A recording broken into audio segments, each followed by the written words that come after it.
Now, Dick Cheney was a Sith Lord, and his daughter Liz Cheney is going to become, apparently, Sith Lady as she enters politics. Now, she's been on TV, and she's been a steady voice in favor of more senseless invasions in the Middle East, and, of course, more torture, and more renditions, more kidnappings, as literally Dick Cheney said, working the dark side.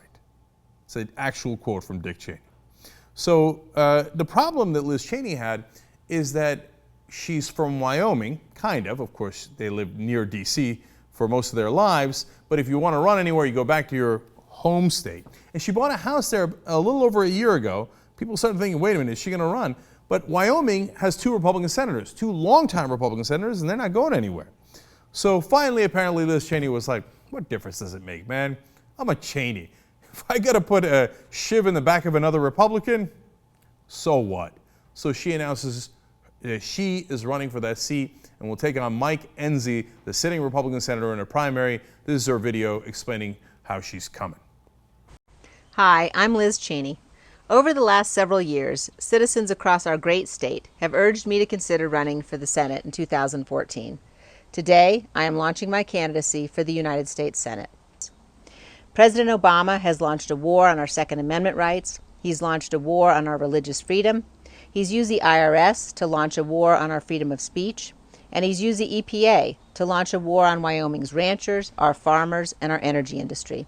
As I watch that, I think, damn, man, I want to go to Wyoming. How pretty did that background look? But so she doesn't mention Mike Enzi at all. But she does mention President Obama. Look, I'm running in Wyoming, and I freaking despise Obama, man. Enzi, I once heard that he only hated Obama and didn't actually want to eviscerate him. I'm a Cheney. I will pull his guts out and show it to him. Perhaps waterboard him a little bit, too. So Mike Enzi apparently caught a little bit off guard. They go to talk to him here, and he looks like a guy who's like, what happened, man? Who hit me with the 2x4? Well, anybody can run against anybody they want to in the primary. That's how the system works. You were surprised. It sounds like you're surprised. No, she's been traveling around Wyoming for a long time, so I'm not surprised.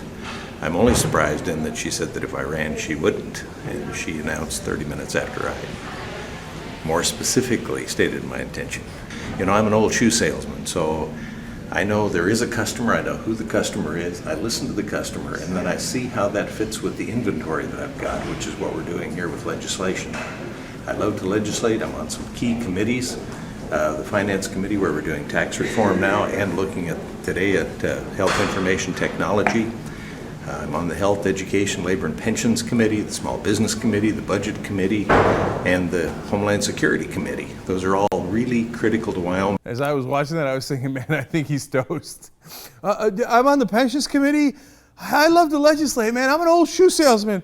I don't know what happened here, man. I said I was going to run, and all of a sudden she comes in and she's like, I'm bleeding out, dog. I don't know what happened, man. I was looking at my shoes, and next thing you know, she comes and attacks me. Here's my favorite quote from Enzi. She said that if I ran, she wasn't going to run, but obviously that wasn't correct. I thought we were friends. Yeah, Rob Stark and Walter Frey were friends. Rob Stark went to a wedding at his house, and it turns out not as friendly as he thought. So Liz Cheney now is going to pour a little salt in those wounds. Listen to what she says here at the end. It's not by accident that she chose those words. What happened is I called Senator Enzi to tell him that I was considering a run. And I have always believed that that decision should be made irrespective of whoever else is in the race. That when you decide to make a run for office, you do it based on what you think you bring to the cause, based on the issues and the policies that matter. So it's not true. I did not tell Senator Enzi I wouldn't run if he did. I suppose he's just confused. See, she'd said before, we need a new generation of leaders. Now she's like, oh, I guess that old man is a little confused. Man, he gave me the Cheneys for a kidney punch. So she also says, look, we've got to stand and fight, and we have to defend what we believe in. We have to not be afraid of being called obstructionists. Oh, great. The Republican Party wasn't obstructionist enough, so Liz Cheney says, let's go further right wing and bring you even more obstruction. Work the dark side a little bit.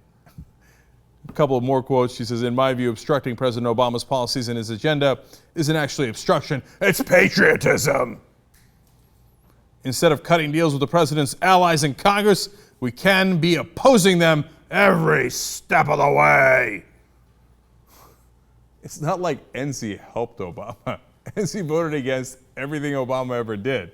And Cheney's like, not far right enough. Here comes the dark side. The night is dark and full of terrors. And apparently in Wyoming, the night is dark and full of Cheneys.